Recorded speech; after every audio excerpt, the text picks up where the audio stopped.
कहते हैं कि राजनीति में कोई किसी का सगा नहीं होता। तमाम राजनेता अपने अपने फायदे की बात करते हैं।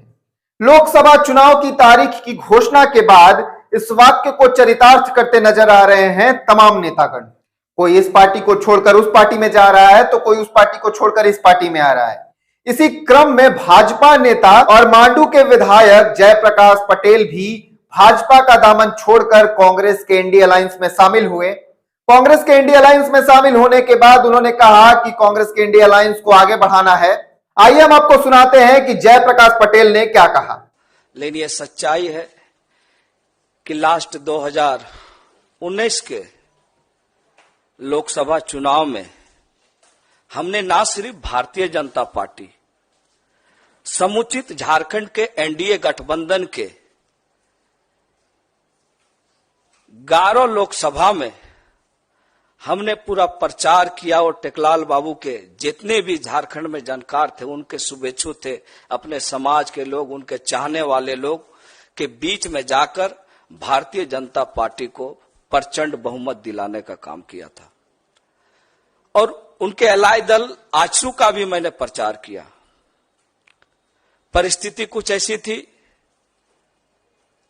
हमें लगा कि कुछ हमें झारखंड के लिए, लोगों के लिए, और हमारे पिता टेकलाल महतो जो झारखंड आंदोलन के एक अग्रणी योद्धा थे, आज झारखंड की राजनीतिक पृष्ठभूमि को खोजा जाए, राजनीतिक चर्चाएं अगर चलेंगे झारखंड अलग राज्य के आंदोलन को, तो स्वर्गीय विनोद बिहारी महतो, शिबू सोरेन के बाद तीसरे ये में टेकलाल महतो जी का नाम था। और पूरे जो इलाके हैं, उत्तरी छोटा नागपुर, चाहे कोल्हान का हो, सभी जगह टेकलाल बाबू का अपना प्रभाव था। और मुझे लगा कि टेकलाल बाबू के सपनों को, टेकलाल बाबू के जो सपने थे झारखंड को संवारने का, आगे बढ़ाने का, चूंकि अलग राज्य हमें मिल चुका था, तो मुझे लगा कि एनडीए गठबंधन में जाके झारखंड में कुछ हम लोग ऐसा करेंगे। लेकिन परिस्थिति ऐसा लगा, जब मैं भारतीय जनता पार्टी में शामिल हुआ तो हमारे जो पिता के जो सपने हैं, जो विचार है, मैं उस दल में नहीं पाया। और महागठबंधन का हमेशा मेरा पिताजी एक समर्थक रहे हैं। और आज मुझे ये कहते हुए बहुत गर्व हो रहा है कि आज पूरे देश में जो इंडिया गठबंधन राहुल जी के नेतृत्व में दौड़ रहा है, वो 2024 में इसका रिजल्ट हम सब दिखाएंगे।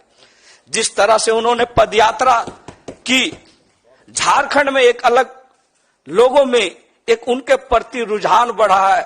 और एक युवा नेता राहुल जी के नेतृत्व में झारखंड की जनता ने इस बार ठान लिया है कि 14 के 14 लोकसभा इंडिया गठबंधन के उम्मीदवार को जिता के झारखंड को बचाना है। यही संकल्प के साथ हमने भी आज इंडिया गठबंधन को मजबूत करने के लिए और अपने पिता के उन विचारों को पूरा करने के लिए, जिनका सोच था कि झारखंड के आदिवासी, मूलवासी, अल्पसंख्यक का विकास हम कैसे करें, और आज जरूरत है कि उन विचारधारों को अगर कोई पूरा कर सकता है तो झारखंड में इंडिया गठबंधन, महागठबंधन के माध्यम से ही पूरा कर सकते हैं। इसीलिए आज हमने किसी राजनीतिक दबाव में नहीं, किसी लोभ लालच में नहीं, हमने इंडिया गठबंधन को आगे कैसे बढ़ाना है, झारखंड में हम कैसे टेकलाल बाबू के सपनों को पूरा करना है, इसलिए खरगे साहब जैसे लोगों के जो सोच है उसको हम धरातल पर कैसे उतारे। आदरणीय हमारे जो देश की जो हमारी राष्ट्रीय अध्यक्षा जो रही है श्रीमती सोनिया गांधी जी, उनके सपनों को हम कैसे झारखंड बनाएंगे। इसलिए आज मैं तहे दिल से और अंतरात्मा से अपने पिता के सपनों को पूरा करने के लिए और झारखंड में इंडिया गठबंधन को मजबूत करने के लिए आज मैं इस कांग्रेस में शामिल हो रहा हूं। आप सबको बहुत बहुत जोहार, नमस्कार। राजनीतिक गलियारों में ये अटकलें हैं कि कांग्रेस हजारीबाग लोकसभा सीट से जयप्रकाश पटेल को लड़ाने की तैयारी में है। हालांकि इस बात की अभी तक कोई औपचारिक घोषणा नहीं हुई है। यह वीडियो कैसा लगा ये हमें कमेंट बॉक्स में जरूर बताएं और ऐसे ही झारखंड की राजनीति और देश की राजनीति से अपने आप को अपडेट रखने के लिए हमारे चैनल श्री सौरभ सिन्हा को सब्सक्राइब जरूर कर दें।